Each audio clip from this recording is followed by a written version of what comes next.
méditons l'Évangile selon saint Matthieu, chapitre 25, versets 14 à 30.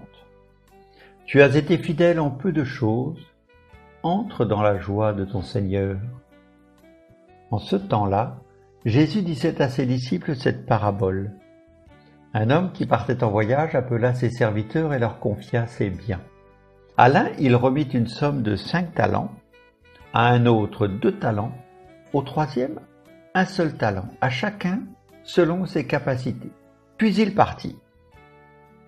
Aussitôt, celui qui avait reçu les 5 talents s'en alla pour les faire valoir et en gagna 5 autres. De même, celui qui avait reçu 2 talents en gagna 2 autres. Mais celui qui n'en avait reçu qu'un alla creuser la terre et cacha l'argent de son maître.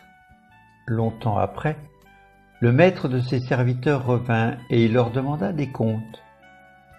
Celui qui avait reçu 5 talents s'approcha, présenta 5 autres talents et dit « Seigneur, tu m'as confié 5 talents. Voilà, j'en ai gagné 5 autres. » Son maître lui déclara « Très bien, serviteur bon et fidèle, tu as été fidèle en peu de choses, je t'en confierai beaucoup. Entre dans la joie de ton Seigneur. » Celui qui avait reçu 2 talents s'approcha aussi et dit « Seigneur, tu m'as confié 2 talents, voilà, j'en ai gagné 2 autres. » Son maître lui déclara « Très bien, serviteur bon et fidèle, tu as été fidèle pour peu de choses, je t'en confierai beaucoup. Entre dans la joie de ton Seigneur. » Celui qui avait reçu un seul talent s'approcha aussi et dit « Seigneur, je savais que tu es un homme dur. Tu moissonnes là où tu n'as pas semé, tu ramasses là où tu n'as pas répandu le grain. J'ai eu peur, et je suis allé cacher mon talent dans la terre. Le voici.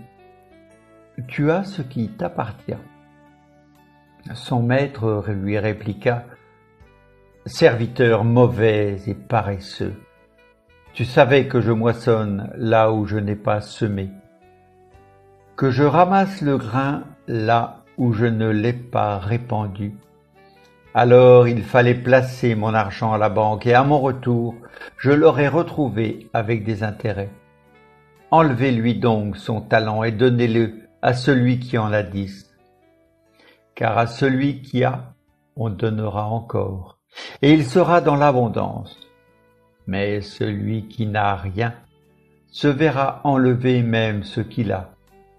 Quant à ce serviteur bon à rien, jetez-le dans les ténèbres extérieures. Là, il y aura des pleurs et des grincements de dents.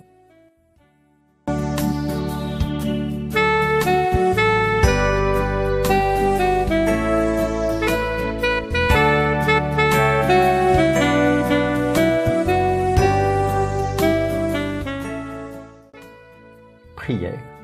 Seigneur, je remets ma vie entre tes mains au début de cette nouvelle journée. Augmente en moi la foi, l'espérance et la charité. Amen.